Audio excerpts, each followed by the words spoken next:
If this isn't a sign that the professional wrestling business is changing, then I don't know what is. Hey, what's going on, guys? It's Kevin Zwicker from Fast Count coming at you. Before I get into this video, please remember to hit the like button and subscribe. Hit the like button and subscribe. Hit the like button and subscribe. So I don't think I'm breaking any news to you guys when I say that the professional wrestling business is unlike any other business that there is out there. There's a lot of politicking. There's a lot of testosterone and a lot of macho machismo that goes behind the scenes when it comes to the professional wrestling business, right? And we got reports earlier today from several different sources that going into Double or Nothing, there was a big time struggle between Will Ospreay and Hangman Page for the result of what was going to go down for their main event match of the pay-per-view. You had both guys politicking to see the other individual win, which is very, very rare in professional wrestling, right? We hear all these stories throughout the years of guys politicking and back-talking and trying to backstab their way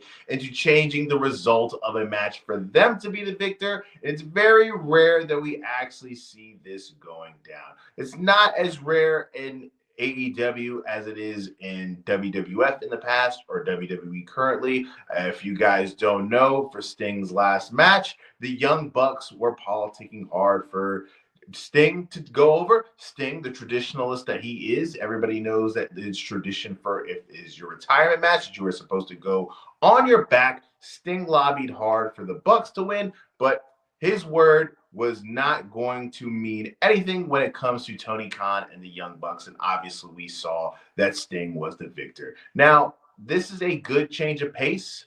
We all hear all this negative energy about things that have gone down in the past. So it's really nice and a breath of fresh air to hear two guys be as unselfish as Hangman and Will Ospreay were this Sunday at Double or Nothing. Obviously, All In is AEW's biggest show of the year, so it's their equivalent of a WrestleMania, and you never really hear guys campaigning to not be in the main event of WrestleMania, right? So it's just so weird and so strange to hear that this is going down over there. Now, I think this leads an interesting path as to where we're going to see Will Ospreay on that show. Obviously, Hangman is going up against Jon Moxley for the AEW World Championship. And now with Hangman kind of being on the side, there's a couple of different ways that we can go with him. We could possibly see him have a matchup with Swerve, who is somebody who doesn't have a match on the card. And those are two guys who obviously have had a long history. They had a great match at Forbidden Door at Long Island, where I was able to see in person. Probably the best match I've ever seen live,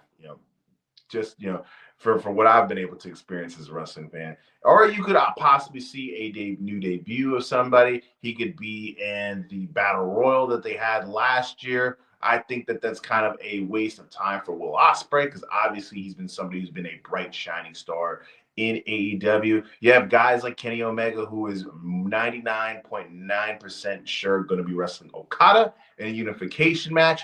We have MJF, who is going to be tied in with something in the Hurt Business. So it's really interesting to see where the cards are going to, stack for Will Ospreay.